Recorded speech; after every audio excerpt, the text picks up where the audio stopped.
오늘은 또 좋은 날이기도 합니다. 사무엘서가 오늘 마지막입니다.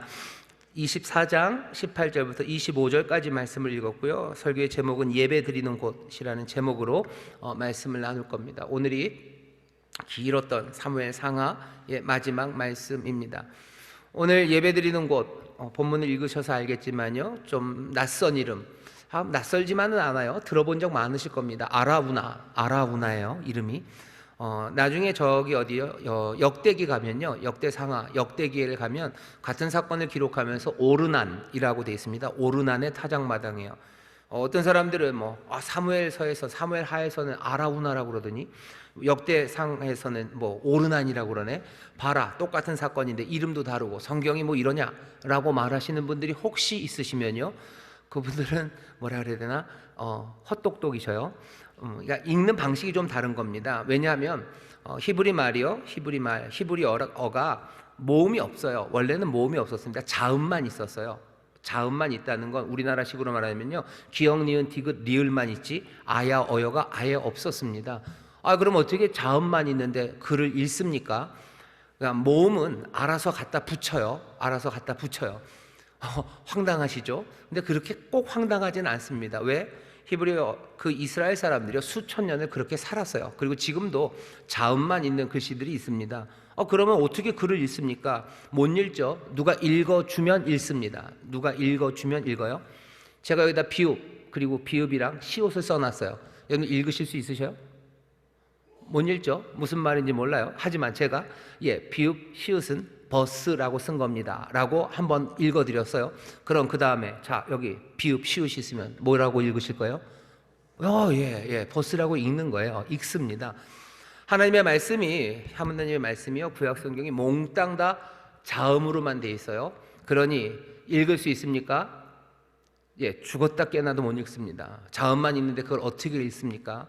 그런데 어떻게 읽을 수가 있습니까? 누군가가 읽어줬기 때문이요. 한 번은 아닐 겁니다. 여러 번 읽어줬기 때문이요.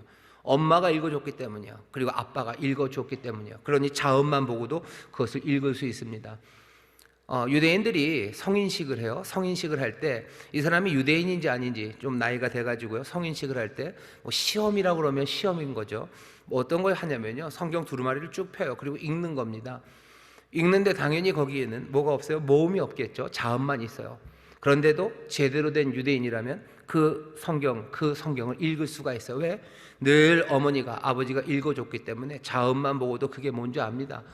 그게 성경이 쓰여져 있는 방법이에요. 아라우나 보셔요. 이응이죠. 라, 리을이죠. 그 다음에 나, 그럼 니은입니다. 오르난도 오, 이응이죠. 르, 리을이죠. 난, 니은입니다. 오르난, 아라우나 같이 쓰여져 있는 거예요. 읽는 방식만 다른 겁니다. 그러니 여기 사무엘하에는 아라우나의 타작마당이라고 그러고, 역대상에서는 오르난이라고 그러고, 성경은 이렇게 말도 안 되게 이런 기본적인 것까지도 일치하지 않는, 제대로 되지 않은 거다라고 누가 말하면요, 그냥 씩 웃어주셔요. 똑똑한 척하지만 너는 정말 아는 게 없구나, 그런 사람이에요. 성경에 분명히 그거 말고 잘 맞지 않는 것들이 있습니다. 하지만 적어도 아라우나 그리고 오르난, 그 타작마당의 이름에 대해서는요, 그건 이야기할 바는 아닙니다. 자, 아라우나의 타작마당이라는 이곳이 나왔어요. 우리가 알면 나중에 역대상 가시면요, 솔로몬이 성전을 짓습니다. 솔로몬이 성전을 짓는데 어디다 짓냐? 바로 이 아라우나의 타작마당, 오르난의 타작마당, 여기에 짓습니다. 오늘 본문 보면 이 타작마당에서 다윗이 예배하죠. 하나님 앞에 번제와 화목제를 드립니다. 하나님 앞에 제사 드린 이곳, 예배한 이곳이 나중에 솔로몬이 성전을 지은 곳이에요. 그리고 온 이스라엘은 정말로 꿈결같이 하나님의 전을 짓고 그곳에서 하나님 앞에 예배합니다. 오늘 그래서 설교의 제목이 예배 드리는 곳이에요. 다윗이 예배 드렸던 곳이고요, 솔로몬이 성전을 지어서 예배한 곳입니다. 전설처럼 유대인들에게 내려오는 전설 같은 이야기는요, 여기 아라우나의 타작마당, 그 여호와의 진노가 서신 곳, 그곳이 옛날 자기들의 조상 아브라함이 이삭을 하나님 앞에 바칠 때 그 모리아 산으로 가서 바치려고 제단을 쌓았던 거기라고들 기억을 합니다. 유대인들은 그렇게 생각을 해요. 그림이 비슷하죠. 이삭을 죽이기 위해서 아브라함이 손을 높이 들었을 때 멈춰 세워요.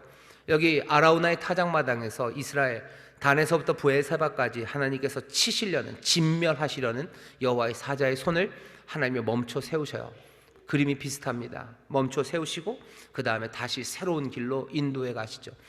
그러니 이삭을 드렸던, 번제를 드렸던 그곳, 다윗이 여기 아라우나의 타작마당에서 하나님 앞에 눈물로 예배하고 하나님의 용서와 사하심을 받았던 그곳, 그래서 새로움이 시작된 그곳, 솔로몬의 성전이 지어졌던 그곳. 조금 더 상상력이 풍부한 사람들은요, 예수님의 십자가가 거기에 섰을 거라고들도 얘기하는데 그건 조금, 하지만 적어도 이 정도는 생각할 수 있어요. 결국 그 모든 곳들이 다 어디입니까? 예루살렘, 예배하는 곳은 동일한 곳이에요. 동일한 산입니다. 한 산에서 예배를 해요. 사람들은 그러니 예배는 예루살렘에서 드려져야 된다고 생각합니다. 그래서 수많은 사람들이 예루살렘을 찾아가요. 그리고 그곳이 거룩하게 생각합니다. 그러면 오늘 설교의 제목, 예배 드리는 곳은 예루살렘입니까? 우린 거기서 예배해야 됩니까? 그것만은 아닙니다. 오늘 이 짧은 말씀이지만 이 말씀을 쭉 읽어보면 사실은 오늘 여기 있는 이 몇 절 안 되는 이 말씀뿐만 아니라 사무엘서, 상하 이 전체가요, 우리에게 예배에 대해서 다시 한번 알려주시는 것 같아요. 예배가 도대체 뭔지, 그리고 이 땅에서 우리가 살아가는 삶, 역사라는 것이 도대체 어떻게 예배가 될 수 있을지에 대해서 사무엘서를 마무리하는 오늘 이 본문, 아라우나의 타작마당, 거기서 예배하는 이 마지막 그림이 우리에게 예배에 대해서, 삶에 대해서, 그리고 우리가 살아가는 삶의 드라마에 대해서 많은 이야기들을 전합니다. 오늘 이 들려지는 말씀에 귀를 기울여 주셔요. 그리고 예배 드리는 것, 우리의 삶에서 예배라는 게 도대체 어떤 것인지 다시 한번 잘 생각해 주시기를 바랍니다. 오늘 우리가 만나는 다윗은요, 다윗은 어쩌면 우리가 사무엘 상하에서 실망스러웠던 다윗, 왜 저럴까 싶었던 다윗과는 좀 다른 사람입니다. 여기 오늘 마지막 이야기에 나오는 다윗은 앞에 인구조사를 해서 아주 곤란한 상황에 닥쳤죠. 수많은 사람들이 그 일 때문에 죽었죠. 그러니 참 못나고 참 어리석었던 다윗, 그런 다윗이었지만 오늘 여기 마지막 부분에 있는 다윗은 좀 다릅니다. 인간적으로 연약합니다. 어리석어요. 인간적으로 어리석고 하나님을 향한 신뢰, 거기서 떠날 때도 많고 세상 하는 방식들, 그것 따라서 이리저리 방황하기도 하는 못나고 약한 다윗이지만 다윗은 뭔가 특별한 능력이 있는 사람임이 여기서 보여집니다. 다윗은 어떤 능력이 있어요? 다윗은 믿음의 능력이 있는 사람이에요. 다윗은 기도의 능력이 있는 사람이에요. 다윗은 예배의 능력이 있는 사람입니다. 약하지만 이 사람의 믿음이라는 게 놀라워요. 못나고 그리고 어리석은 일들을 할 때도 많지만 다윗은 기도의 능력이 있는 사람이에요. 이 사람은 예배의 능력이 있는 사람입니다. 무슨 이야기인지 조금 더 보시죠. 자, 오늘 본문 보면요, 이렇게 시작합니다. 이날에 갓이 다윗에게 이르러 고하되 올라가서 여부스 사람 아라우나의 타작마당에서 여호와를 위하여 단을 쌓으소서 하매, 갓 선지자가 다윗에게 와요. 여호와의 사자가 아라우나의 타작마당에서 높이 진멸하던 손을 멈췄습니다. 멈췄으면 그냥 다 됐다, 아이고 안심이다 라고 해야 될 것 같은데 갓이 와서 다윗에게 조언합니다. 가셔야 돼요. 왕은 그리로 가셔야 됩니다. 가셔서 확실하게 보여야 돼요. 하나님 앞에 순종하는, 또 하나님을 향한 경건의 행동을 이제 실행함으로 무언가를 보이라고 갓이 다윗에게 말합니다. 다윗은 그 말을 듣고 하나님이 이제 멈춰 세우셨으니 내가 앞에 우리가 알죠? 간구함을 들었죠. 나와 내 아비 집을 치시는 게 낫지, 이 백성들 건드리지 마시라고, 청컨대 주의 손으로 아비와 내 집 나를 치시라고, 이 양무리가, 이 백성이 뭘 잘못했냐고 하나님 앞에 멈춰 주시기를 간구했어요. 동시였습니다. 그러니 정말로 멈춰섰어요. 그러면 이제 입 닫고 가도 되죠. 근데 갓이 말합니다. 아니, 그렇게 할 수 없어요. 여기 하나님의 진노가 멈춘 곳, 재앙이 멈춰진 그곳, 그러니 그곳에서부터 새로운 미래가 열려져야 되는 바로 그곳에서 갓은 다윗에게 예배하라고, 하나님 앞에 제단을 쌓으라고 합니다. 오늘 설교의 제목이 예배 드리는 곳이에요. 갓의 말대로 이제 다윗은 아라우나 그 사람에게로 갑니다. 그리고 결국은 어떻게 돼요? 오고 가는 말들이 좀 있지만 결국은 아라우나에게서 그 타작마당을 삽니다. 은을 주어서 사요. 은 50세겔로 그 타작마당을 삽니다. 아라우나는 얼마든지 내주려고 해요. 타작마당, 이 땅 가지시라고, 부동산 가지시고, 여기서 제사 드리시려고 그러신다고요? 그럼 소가 있어야 되겠네요. 내 소 가져가시고, 소를 잡아서 그러면은 태우셔야 되는데, 태울 제목 나무들, 그냥 내가 여기 타작마당이니 농기구들 많죠? 마당질하던 제구들, 이 모든 도구들 다 긁어 모아서 이걸로 태우시면 된다고, 이걸로 태우시라고. 소 멍에까지도 있다고, 몽땅 다, 나무란 나무는 다 가져다가 하나님 앞에 제사 드리시라고. 그렇게 제사 드려서 왕 당신 다윗이 드리는 제사를 하나님이 기뻐 받으시면 좋겠다고 아라우나는 그렇게 주려고 합니다. 아라우나의 생각을 의심할 필요는 없어요. 이 사람은 정말로 주려 했다고 생각해도 됩니다. 그럴 수는 있죠. 다윗 왕이 온 거죠. 왕이 왔으니 두려워요. 왜? 이 사람은 게다가 여부스 사람입니다. 이스라엘 사람이 아니에요. 예루살렘이 여부스 땅이었죠. 여부스 족속의 땅이었는데요, 되게 살아남은 사람이에요. 그런데 왕이 와서 지금 타작마당 그것들 사겠다 그러니 다 내줘야 되죠. 어쩌면 그런 두려움과 공포가 있었을 수도 있고요. 아니면 정말로 다윗을 좋아해서 왕이 원하신다면 얼마든지 다 드리겠다는 헌신적인 사람일 수도 있습니다. 거기에 대해서 너무 머무를 필요는 없어요. 중요한 건 뭐죠? 다윗이 그 타작마당을 삽니다. 값없이 받을 수 없어요. 값없이 내 하나님 여호와께 번제를 드리지 않을 거라고. 값없이 드릴 수는 없다고. 그 모든 것들을 제대로 값을 주고 은 50세겔에 삽니다. 그리고선 거기서 제사를 드립니다. 예배는 어디서 드려지는 겁니까? 재앙이 멈추는 곳, 그리고 새로움이 이제 시작되는 그곳에서 예배가 드려집니다. 모든 예배가 드려지는 곳은 그래요. 재앙이 멈추는 곳에서 드려져요. 그리고 내 삶에, 우리의 삶에 새로움과 미래가 시작되는 곳, 거기서 예배가 드려집니다. 우리의 삶에서 재앙이 멈춘 곳은 어딜까? 그리고 새로움이 시작되는 곳은 어딜까? 가만히 생각해 보시면요, 그곳은 그냥 내 삶의 모든 자리입니다. 내 인생에서 재앙이 어디에 오죠? 내 인생의 재앙은 꼭 우리 집에서만 옵니까? 아니죠. 내 일터에서만 옵니까? 아니요. 나 혼자 있는 곳, 어디든지 내 삶의 자리에서요, 재앙이 방문하지 않는 곳은 없어요. 내가 어디에 있는지 주소 안 적어 보내줘도요, 재앙은 늘 찾아옵니다. 재앙이 늘 찾아와요. 재앙이 찾아와서 그것이 나를 멸합니까? 아니요, 그러지 않아요. 놀랍게도 재앙이 힘들고 어려워도요, 하나님의 백성들에게서 그 재앙이 멈춥니다.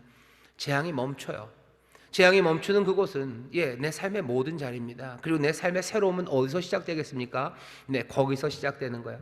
사람들은 그러죠. 어쩔 수 없어요. 넘어진 그곳에서 일어나는 거지. 넘어지긴 여기서 넘어졌는데 일어나긴 저기서 일어나는 사람, 그 사람 없습니다. 여기서 넘어지면 다른 데서 일어나야 될 것 같다고 사람들은 생각은 해요. 왜? 넘어진 여기가 너무 힘들고 지치니 다른 데서 시작해야 되고 싶지만 절대로 그럴 수 없습니다. 여러분들, 넘어진 곳에서 일어나는 거지 넘어지지 않은 곳에 일어날 수 있습니까? 내 삶이라는 건 그냥 그 자리에 있는 거예요. 나는 저기에 있고 싶지만 내가 넘어진 그 자리에 내가 있습니다. 예배는 어디서 하는 거예요? 내가 있는 곳이요. 내가 있는 곳, 내가 있는 곳에서 예배합니다. 내가 있는 모든 곳에서 그러니 예배하는 겁니다. 내 삶에 어려움이 있는 곳, 하지만 거기서 내 삶이 새로 시작되기에 나는 내 삶의 모든 자리에서 예배해요. 그런 찬양들 많죠. 내가 어디서든지 주를 예배하겠다고, 내가 어디서든지 주를 찬송하겠다고. 왜 그러는 거예요? 하나님한테 자랑하는 겁니까? 아니죠. 내 삶의 모든 곳에 어려움이 있고 재앙이 있고요, 또 바로 거기서 내 삶의 미래가 시작되기 때문입니다. 여러분의 삶의 모든 자리에서 예배할 것을 결정하시고 또 그렇게 작정하시기를 주의 이름으로 축원합니다. 반대로 말하면 뭐예요? 여러분들의 재앙이 여러분들을 닥친 그곳에서 예배하셔요. 그곳에서 믿음으로 고백하셔요. 거기서 기도하기 시작하셔요. 거기서 주를 찬송하기 시작하십시오. 그게 오늘 우리에게 주는 첫 번째 교훈이에요.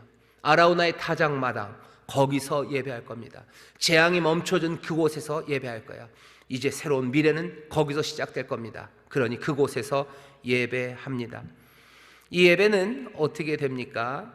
하나님 앞에 예배하면요, 제단을 쌓고 예배합니다. 그러면 어떻게 하셔? 여호와는 들으십니다. 25절입니다. 그곳에서 여호와를 위하여 단을 쌓고 번제와 화목제를 드렸더니, 예배한 거죠. 이에 여호와께서 그 땅을 위하여 기도를 들으시매. 우리는 예배하면요, 여호와는 들으십니다. 주님은 들으셔요. 들으시면 어떻게 하셔요? 듣고 그냥 모른 척하고 가십니까? 아니에요. 들으시면 우리의 모든 공경과 그리고 문제를 제하시고 해결해 주십니다. 사무엘상 처음에 이야기가 한나의 이야기입니다. 한나가 하나님 앞에 나와서 뭐합니까? 한나 기도합니다. 한나 기도해요. 한나가 기도하죠. 기도하니 여호와께서 어떻게 하셔요? 들으셔요. 그리고 그 간구한 바를 허락하십니다. 사무엘상 1장 27절에 허락하셔요. 한나의 문제를 하나님이 듣고 안 됐다라고 하지 않으셔요. 들으시면 뭔가 분명히 하십니다. 주가 우리를 기억하시면 그 놀라우신 능력으로 우리를 구원하시는 일을 행하시기 시작하시듯, 주가 우리를 들으시면 그때부터 주는 우리의 공경과 문제를 해결하기 위해 움직이시는 분이십니다. 다윗은요, 아까도 말씀드렸어요. 약하고 못나고 부족하고 세상 따라가고 어쩌면 참 잔인한 면모가 다윗에게 있어요. 하지만 그 연약함에도 불구하고 다윗은 기도의 능력, 그리고 예배의 능력, 그 믿음의 능력이 있었던 사람입니다. 다윗은 기도하는데 주저함이 없어요. 기도밖에 할 게 없었어요. 그죠? 기도밖에 할 게 없었죠. 하지만 또 기도하는데 주저함이 없었던 사람이 다윗입니다. 우린 이상해요. 사실은 기도할 것밖에 안 남았는데요, 기도하는 데 있어서 주저합니다. 여러 가지로 주저해요. 의심으로 주저해요. 어떤 사람은 참 인간적으로 너무 면목이 없어서 내가 그렇게 해놓고서 이제 무슨 면목으로 하나님 앞에 기도하냐고 기도를 주저하게 만드는 여러 가지가 있어요. 하지만 그것이 어떤 이유가 됐든지 그것들을 깨뜨리려는 것은 용기입니다. 내가 하나님 앞에 잘못한 게 많아요. 그래도 하나님의 신실하심을 믿으며 나가는 거, 그거 뭐가요? 용기입니다. 내가 하나님 앞에 무슨 면목으로 갑니까? 용기예요. 내가 하나님을 향한 뭔가 의심, 그것들 깨뜨리고 나가는 거 용기예요. 다윗은 용기 있는 사람입니다. 그래서 조용기 목사님 영어 이름이 조다윗입니다. 농담이 아니고 아마 그러셨을 거예요. 용기 있는 사람 다윗, 하나님 앞에 예배하니 여호와는 들으십니다. 결국 이 이야기가 우리에게 전해주는 바는 뭡니까? 정말로 이스라엘을 지키고 이스라엘의 문제를 해결하시는 분은 다른 분 아니에요. 여호와께서 해결하십니다. 다윗은 왕이어도 자기가 어떻게 할 수가 없어요. 세상의 모든 힘을 가진 그 정점에 있는 사람도 안 돼요.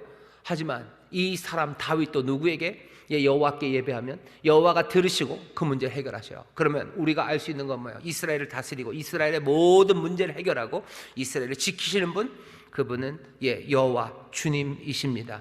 그럼 다윗은 뭡니까? 다윗이 가장 좋았을 때는 뭐냐면 그는 순종하는 사람이에요. 순종하며 주 앞에 나와 간구하는 다윗입니다. 다윗이 펄펄 나를 때 사람들이 너무너무 영웅이시고 당신은 우리의 만 명보다도 귀하시고 그렇게 높여줄 때 다윗은 문제가 심각했습니다. 그때가 언제예요? 그때가 우리아를 죽이고 바세바와 그 난리를 칠 때가 그런 때였어요. 다윗이 가장 아름답고 훌륭하고 그리고 이스라엘의 복이 될 때는 언제입니까? 겸손하게 주께 순종하며 주 앞에 간구하는 그때입니다. 다윗은 호소하는 사람이에요. 기도하는 사람이에요. 다윗의 능력이 뭐에 있을까? 기도하는 능력입니다. 그럼 세상에 있는 사람들, 예수의 사람들은 다 능력이 없어야 됩니까? 아니요, 능력이 있으면 좋아요. 하지만 결국은 어떤 능력이요? 기도하는 능력, 예배하는 능력, 믿음의 능력으로 그 사람의 정말로 헌신과 삶이 영광이 되고 다른 사람들에게 복이 되는 것. 우리가 약할 때 강합니다. 약하다는 건 뭐예요? 못났다는 게 아니에요. 내가 약하다는 건 내가 주 앞에 겸손히, 내가 주 앞에 정말로 호소하고 간구하는 사람으로 그 앞에 설 때예요. 다윗 싸움 잘하죠. 다윗 똘똘합니다. 정말로 정치적으로 군사적으로 아주 빠릿빠릿한 사람이에요. 하지만 이 빠릿빠릿한 사람이 정말로 이스라엘의 복이 될 때는 겸손하게 주 앞에 나와 간구하고 호소할 때입니다. 우리도 마찬가지입니다. 우리가 예배하고 기도할 때 주님이 들으셔요. 결국은 다스리고 지키시고 모든 것들을 복되하게 하시는 이는 주님이셔요. 우리가 속히 주 앞에 나와서 겸손하게 그리고 늘 주 앞에 호소하고 간구하는 그렇게 주님 앞에 나가는 사람들 될 때 하나님은 우리를 통해서 또 우리를 사용해서 하나님의 선한 일을 행해 가시고 또 우리의 삶에도 참된 의미와 가치가 주어지게 되는 줄 믿습니다. 결국은 마지막 이야기가 전하는 게 뭐예요? 예배하면 여호와께서 들으셔서 그 모든 재앙을 멈추셨어요. 이거 의미하는 바는 뭡니까? 여호와는 신실하셔요. 여호와는 그 인자하심이 신실하십니다. 그 자비하심이 영원하신 분이셔요. 오늘 우리에게 쟁쟁하게 올리는 거예요. 구하면 들으셔요. 예배하면 들으셔요. 들으시면 역사하셔요. 왜? 이유가 없죠. 그냥 아라우나의 타작마당이 뭐 특별한 거예요? 거기 있는 소가 어마어마한 소라 그런 겁니까? 거기 있는 그 제구나 하면 그런 것들이고 향나무라 정말 좋은 제사가 드려져서? 아니에요. 그냥 타작마당 거기가 어떻게 정해진 것도 아니에요. 그냥 재앙이 멈춰 섰기 때문이에요. 멈춰선 그곳에서 거기서 다시 시작할 거예요. 거기에 있는 것 갖고 그대로 드립니다. 거기에 있는 소, 거기에 있는 나무예요. 어디 저기 레바논에서 백향목을 가져온 게 아니에요. 저기 바산의 황소를 들여온 게 아니에요. 좋은 모가 여기 온 것 아니에요. 그냥 거기 있는 그것들을 끌어 모아다가 하나님 앞에 드립니다. 하나님이 그런데 어떻게 계셔요? 들으셔요. 그리고는 재앙을 멈추시고 새로운 미래를 열어주십니다. 왜 그래요? 남은 건 주님의 신실하심. 여호와는 신실하셔요. 그 은혜와 자비가 영원하십니다. 이 신실하심에 이스라엘 그리고 다윗의 모든 삶과 미래가 달려있어요. 재앙이 멈추는 것, 그리고 다시 새로움이 시작되는 것, 무엇 때문입니까? 여호와의 신실하심 때문이에요. 그 은혜와 그 자비가 변함이 없으셔요. 신실하신 은혜. 우리가 사무엘 사랑하를 보면서 계속해서 말했던 헤세드라고 말했던 그것이 이스라엘 그리고 하나님의 백성의 삶과 미래 그 모든 것들을 붙잡고 있는 겁니다. 은혜로 삽니다. 우리가 은혜로 삽니다. 하나님의 신실하신 사랑으로 우리가 삽니다. 옆에 있는 우리 성도님들에게 얘기해 주세요. 우리가 주님의 은혜로 삽니다. 우리는 은혜로 삽니다. 은혜로 삽니다. 신실한 은혜예요. 그 은혜가 우리를 살아가게 합니다. 그게 오늘 마지막 이야기에서 우리에게 보여주는 겁니다. 오늘 우리가 읽는 이 사무엘서 전체를 이제 한번 보셔요. 사무엘서 처음 시작의 일들이 어떻게 되죠? 사무엘이 나오긴 했지만 이스라엘은 왕을 원했어요. 왕을 달라고. 결국은 왕을 얻죠. 왕을 얻었어요. 사울이라는 왕을 얻었고 사울보다 훨씬 더 낫다고 생각되는 다윗을 왕으로 얻었습니다. 하지만 이야기의 마지막에는 뭐예요? 이야기의 마지막에는 이 사람들이 왕을 기다립니까? 아니요. 도리어 그 왕조차도 뭘 기다려요? 여호와의 신실하심을 기다릴 뿐입니다. 왕이 있으면 될 거라고 생각했어요. 그래서 왕을 얻었으나 그 왕도 여호와의 신실함을 기다릴 뿐이에요. 예배하고 그 신실하게 들으시고 역사하시는 그 은혜 따라 살아가지 않습니까?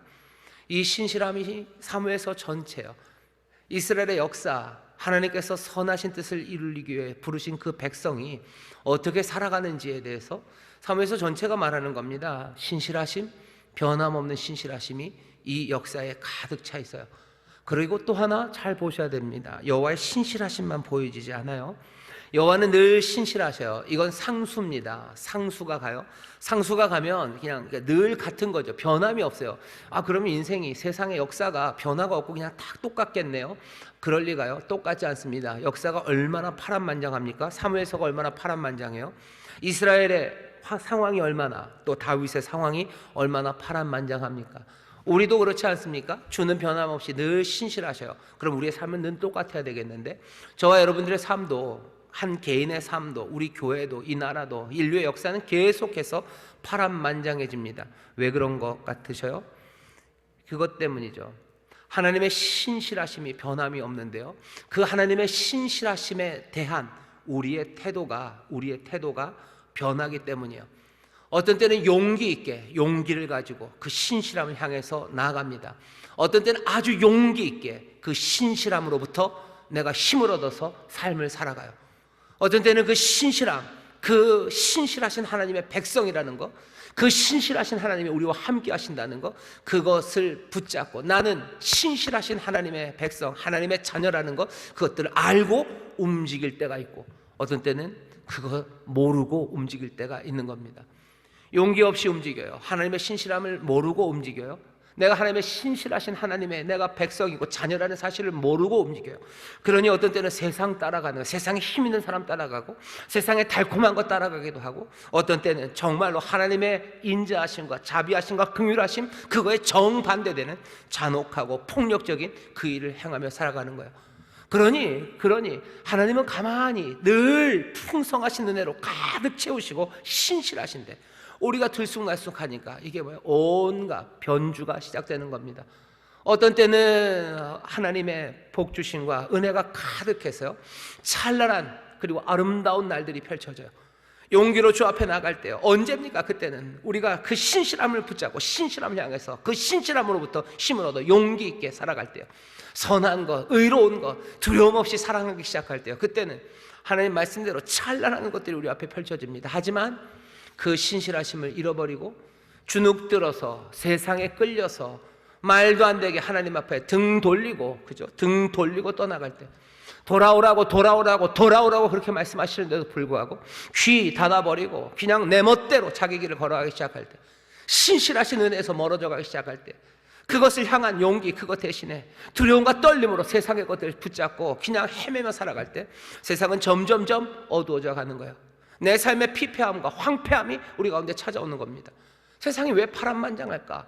하나님의 은혜는 신실하신데, 예, 하나님의 은혜는 신실하시고 변함이 없으신데 우리가 들쑥날쑥 하는 겁니다.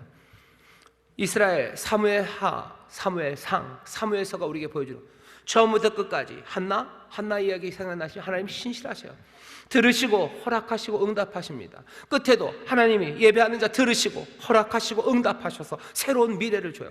그러면 평생을, 아니 이 모든 역사를 그렇게 신실하신 주님 믿고 용기 있게 그 신실하심에 힘입어서 살아가면 되는 거 아닙니까? 그런데 그게 안 되고 있다는 거죠. 그러니 사무엘상하의 온갖 이야기들이, 사울이, 다윗이 이렇게 저렇게, 요압이, 아브넬이, 그리고 온갖 사람들이 그렇게 어렵게 살아가는 겁니다. 오늘 우리가 보았던 이 다윗, 그리고 사무엘서 제일 처음에 있던 한나는 우리가 지금 말하는 것처럼 그 용기와 그리고 자기가 신실한 하나님의 백성임을 믿고 그렇게 살아간 사람입니다. 그 신실함을 믿는 사람, 그 한나는 어떻게 합니까? 예배합니다. 다윗도 여러 가지 모습이 있지만 결국 마지막에 보여주는 이 모습은 뭐죠? 마지막 다윗은 그렇게 하죠. 다윗도 주님의 신실하심을 믿죠. 그러니 다윗도 예배합니다. 예배하는 곳은 어디입니까? 예배하는 곳은 어디입니까? 용기를 가지고 신실함, 그 앞에 나가는 곳, 그곳에서 예배하는 거예요. 그러니 예배는 무엇으로 드리는 거죠? 믿음으로 드리는 겁니다. 하나님의 신실하신 은혜를 내가 믿는 용감한 믿음이요, 과감한 믿음으로 내가 예배하는 거예요. 예배하는 자리는 그런 자리입니다. 그냥 나와서 앉아있는 자리 아니에요. 그냥 나와서 앉아있고 앞에서 그래도 좀 노래도 부르고 박수도 치고 재밌었네, 뭐 5,000원 내면 되나? 극장에 오신 거 아니에요. 포도주가 맛있네, 포도주 값은 내야지, 1,000원 내고 가는 곳, 그런 곳 아닙니다. 예배하는 곳은 어디입니까? 신실하신 하나님의 은혜, 정말로 용기 있게 나오는 곳이 예배하는 자리예요. 여러분, 예배하러 나올 때 용감하게 나오셔요. 그 신실하심을 붙잡고 살아갈 내 삶의 정체성을 붙잡고 나가셔요. 예배하는 자, 그 사람들, 예배하는 자는 어떻게 해야 됩니까? 신령과 진정으로 예배해야 돼요. 신령으로 나오세요. 영으로 나오세요. 진리 가운데 나오세요. 용기로 나오십시오. 그래서 살아계신 주님, 신실하신 주님으로부터 새 힘을 얻고 또 그 응답하심을 얻고 또 그 허락하신 가운데 구원을 체험하는 여러분 되시기를 주의 이름으로 축원합니다. 이건 그래서 능력이에요. 예배의 능력이 있는 사람이 다윗입니다. 다윗은 그런 사람이었고 한나도 그런 사람이었습니다. 오늘 이야기를 쭉 보시면요, 그렇죠, 전체가 하나님 여호와의 놀라우신 능력 그리고 그 신실함이 있습니다. 근데 이 이야기에서 주인공은 주님이시지만 또 다른 주인공 하나가 다윗이죠. 왜 사무엘 상하가 이렇게 재미집니까? 다윗 때문입니다. 물론 주의 신실하심이 그 밑에 깔려있기 때문에 이 이야기가, 이 말씀이 흥미진진하지만 이 말씀들이 흥미진진하고 힘이 있고 그리고 매력적이고 우리에게 교훈이 되고 우리를 빨아들이는 것은요, 이 다윗이라는 사람 때문임이 분명해요. 다윗은 못난 모습 보일 때도 많고 또 이상한 모습 보일 때도 많지만요, 다윗은 전체 사무엘하에서 특별히 마지막에서 보여줍니다. 다윗은 하나님 신뢰하는 것을 두려워하지 않습니다. 하나님 신뢰하는 걸 두려워하지 않아요. 다윗은 너무 인간적이에요. 얼마나 인간적이었냐면 하나님 앞에 숨기는 것 없습니다. 왜 그렇죠? 다윗은 알아요. 자기를 하나님께서 몽땅 다 아신다는 걸 다윗은 압니다. 여호와께 숨길 수 없음을 다윗은 알아요. 솔로몬과 다른 거예요. 그리고 사울과 다른 거예요. 그 앞에 있었던 사울은 어떡합니까? 가장해요. 괜찮은 척합니다. 괜찮다고. 괜찮은 척해요. 다윗은 아니에요. 잘못합니다. 다윗 잘못 많이 해요. 사울보다 더 심각하게 잘못하는 건 많아요. 하지만 다윗 이 사람은요, 하나님 앞에 솔직해요. 비밀이 없어요. 주는 나를 아셔요. 주는 내 마음을 아셔요. 처음에 그러죠. 하나님, 사람은 외모를 보지만 나 여호와는 중심을 본다는 이야기가 사무엘과 그리고 또 거기 있었던 다른 다윗의 형제와 다윗의 부모에게만 한 이야기는 아닙니다. 하나님은 중심을 보셔요. 마음을 보셔요. 날 다 아셔요. 속속들이 아셔요. 다윗은 여기에 대해서 조금도 의심하지 않습니다. 주님은 나를 아셔요. 예배하는 곳은 어디입니까? 여긴 진짜로 용기 있는 사람이 오는 곳이에요. 몽땅 다 나를 아시는 분 앞에 지금 내가 나가는 겁니다. 여러분들을 몽땅 다 아는 사람 앞에 나가는 거, 그거 어떤 때는 기쁨이고요, 어떤 때는 두려움입니다.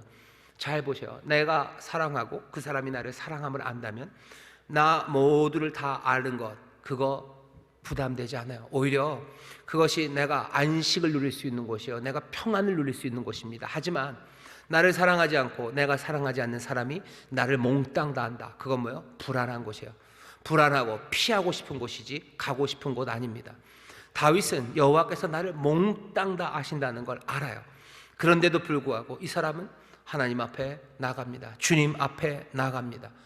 주의 놀라우신 그 신실하심과 그 은혜를 다윗은 사랑해요. 난 그게 너무 좋아요. 다윗은 분명합니다. 주님을 사랑하는 사람이에요. 주님을 사랑하는 사람, 그러니 용기 있게 그 앞으로 나갑니다. 나중에 그렇게들 얘기하죠. 온전한 사랑은 모든 두려움을 내어쫓습니다. 사랑 안에는 두려움이 없어요. 사람들은 사랑하며 두려워한다고 하지만 아닙니다. 온전한 사랑에는 두려움이 없습니다. 다윗은 어떤 사람이요? 하나님을 신뢰하는 사람, 그러니 두려움 없이 용감한 사람, 그러니 솔직한 사람, 그러면서 여호와 앞에 나가 예배할 수 있으니 이 사람은 주님을 사랑하는 사람입니다. 예배하는 곳은 어디예요? 하나님의 신실하심, 우리 주님의 신실하심, 그리고 그 변함없는 사랑에 나도 사랑으로 나가는 곳, 그곳이 예배하는 곳입니다. 사랑이라는 건 마음 따뜻한 마음은 아니에요. 달콤하고 캐러멜 같고 초콜릿 같고, 박보검이 나오나요? 초콜릿처럼 어떻게 한다고 선전을 하던데, 여기 있는 이 솔직함입니다. 주님 날 다 아셔요. 속속들이 아셔요. 그 주님의 신실하심 앞에 속속들이 다 밝혀진 내가 어떤 때는 손들고, 어떤 때는 뒤통수를 흔들면서도, 어떨 때는 가슴을 치며, 어떤 때는 부르짖으며 달려 들어가는 것, 그것이 예배하는 겁니다. 가장하지 않아요. 그리고 이 삶의 모습이 참된 인간의 모습입니다. 다윗은 너무 인간적이에요. 인간적이라는 게 야비하고, 인간적이라는 게 아주 기회주의적이고 그런 뜻이 아니라요, 하나님이 만드신 인간입니다. 사람은 알아야 돼요.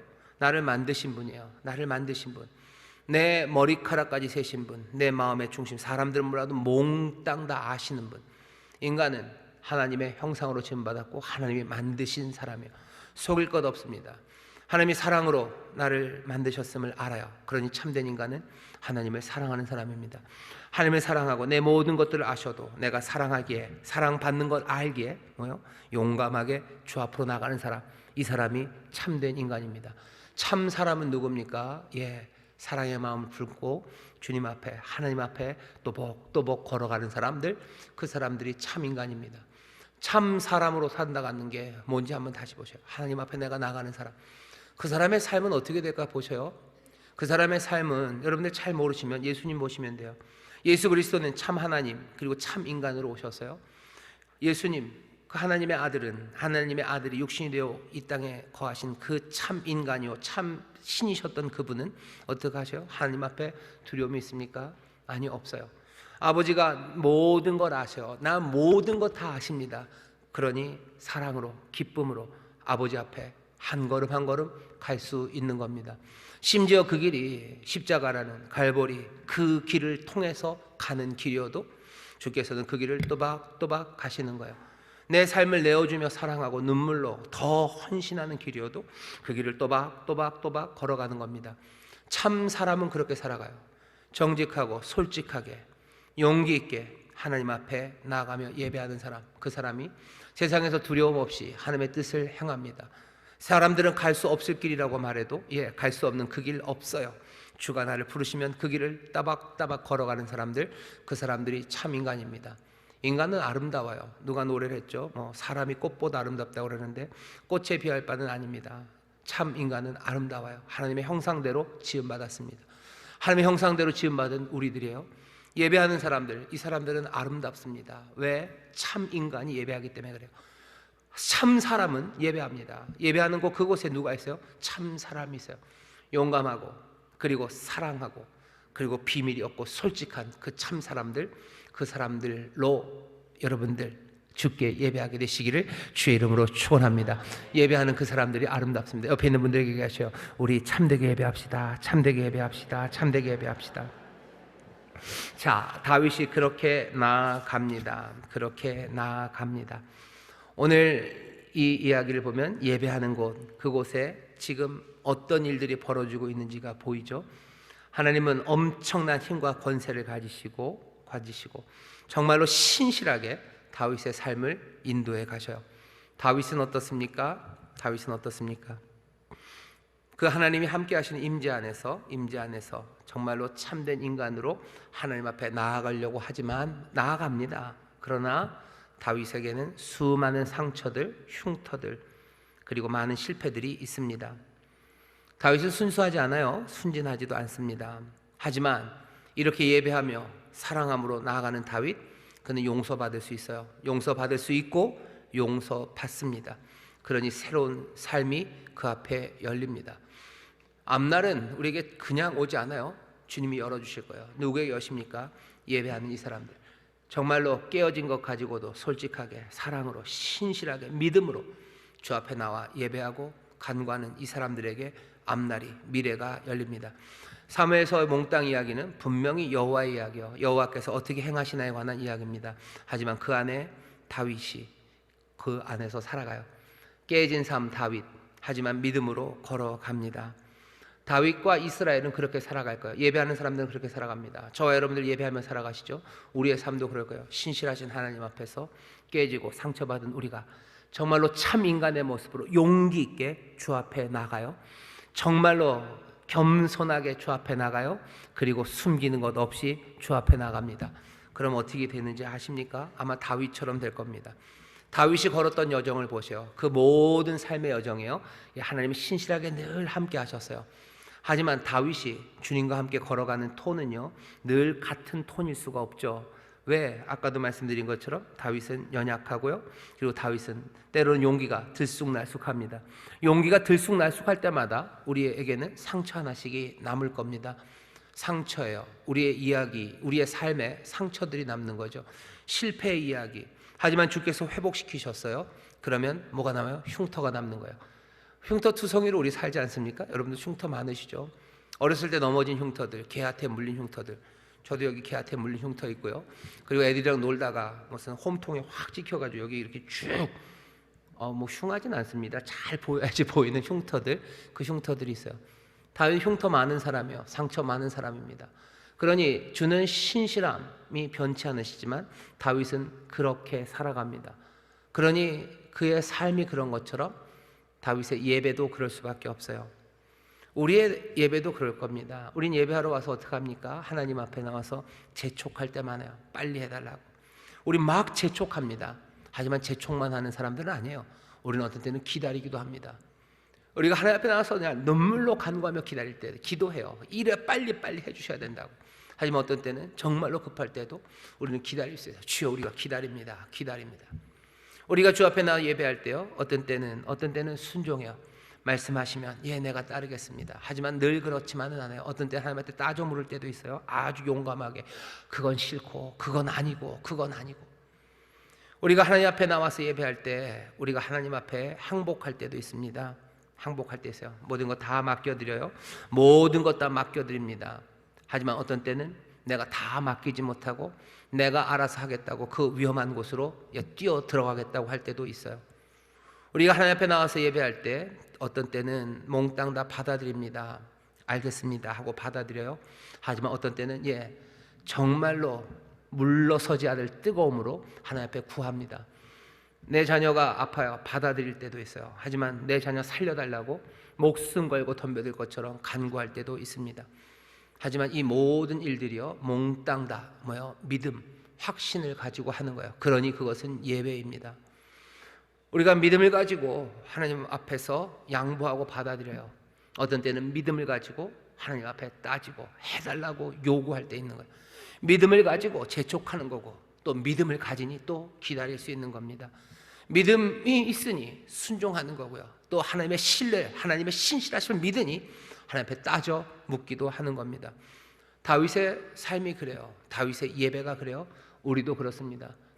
우리의 예배가 들쑥날쑥하다고 해서 여러분들 서로를 향해 뭐라고 그럴 것도 아니고, 내 삶을 향해서 너는 왜 예배가 그러니 늘 하나님 앞에 순종하고, 아니요, 그럴 수밖에 없어요. 우리의 삶이 하나님은 신실하시게 우리의 삶을 쫙 채워가시지만 우리의 용기가 들쑥날쑥하니 우리의 삶이 파란만장한 것처럼요, 우리의 예배도 하나님의 신실하심 앞에 우리의 상처, 우리의 흉터 많은 우리의 삶은요, 우리의 삶은 어떤 때는 항복하고, 천부여 의지 없어 손 들고 온다고 항복하고 나올 때도 있고, 이건 아니라고 가슴을 치고 땅바닥을 뒹굴듯이 하나님 앞에 간구할 때도 있고, 그렇게 우리의 삶에 그렇듯이 우리의 예배도 그렇게 드려집니다.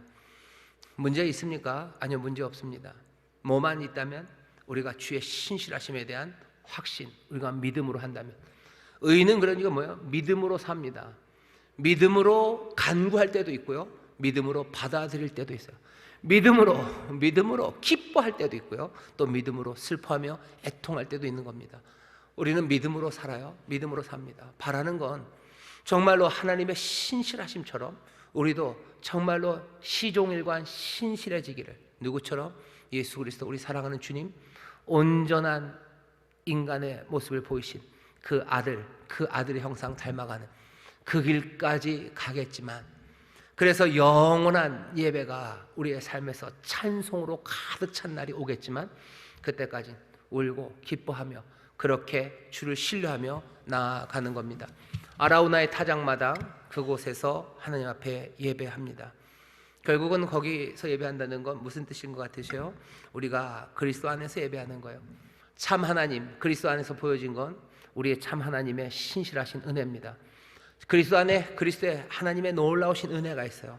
그리스도 안에, 예수 그리스도 안에 정말로 용기와 진리와 그리고 온갖 참됨이 거기 있어요. 참 사람, 참 하나님이 거기 계셔요. 우리가 예배하는 곳은 그러니 그리스도 안에서 예배하는 겁니다. 그 은혜의 신실하심과 그리고 또 그 앞에 무릎 꿇고 다가가는 곳, 십자가 앞에서 예배하는 겁니다. 그리스도 안에서 예배하셔요. 그리고 십자가 앞에서 예배하셔요. 삶의 모든 자리에서 여러분들의 재앙이 멈추고 삶이 새롭게 시작되는 여러분의 삶의 자리마다 그리스도 안에서 예배하십시오. 내가 거기서 신실하신 주님과 함께 사니 나는 거기서 예배합니다. 나는 내가 연약하고 못나고 내가 부족한 것 많을지라도 나는 다윗처럼 나는 믿음의 능력, 나는 믿음으로 할 거야. 나는 기도의 능력, 예배의 능력이 있는 사람이야.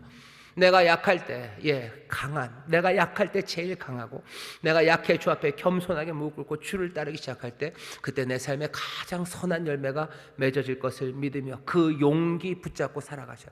안 될 때 많아서 내 삶에도 파란만장함이 있겠지만 나는 주를 신뢰함으로 그 예배를 멈추지 않을 결단들이 있게 되시기를 주의 이름으로 축원합니다. 혼자는 안 돼요. 성령께서 우리를 도우시는 방법은 우리를 서로 격려하도록 하시는 거예요. 히브리서 그러니 믿음의 사람들에게 뭐라고 얘기하는 거예요? 너희들 함께 모이기로 힘쓰고 사랑과 선행을 격려하고 너희들 그 영광의 보좌 앞으로, 주의 보좌 앞으로 함께 믿음으로 나아가자. 함께 가자고 하시는 거예요. 여러분들 구역 식구들, 여러분들의 자녀들 격려하셔. 예배하자고 격려하셔. 우리의 삶의 자리, 거기서 재앙이 멈추고 새롭게 시작되는 그곳에서 예배하자. 우리의 삶이 하나님의 신실함을 제대로 용기 있게 붙잡고 거기로부터 힘을 얻지 못할 때가 있을지라도 다시 나가서 기도하고 예배하자고 얘기하셔. 하나님이 역사하시는 그 자리에서 울고 웃으며 그렇게 살아가는 우리의 삶이 정말로 그냥 그것으로 끝나는 게 아니라 점점 더 온전케 하실 그 소망, 영원한 예배, 찬송 가득할 그날을 바라보시며 여러분들 이 땅에서 그 주의 신실하심 앞에 솔직하심과 그리고 용기로 나가는 그 사랑으로 나가십시오. 주의 사랑에 여러분들의 사랑으로 대답하셔. 주의 신실하신 변함없는 사랑과 우리의 사랑은 좀 다릅니다. 우리의 사랑은 아마 용기, 솔직함, 그리고 내 주를 향한 간절함, 그것이 우리의 사랑의 향기일 거예요. 주께서는 그 사랑을 받으십니다. 우리의 그 사랑을 받으셔요. 그리고 더 크신 사랑으로 우리를 채우셔요.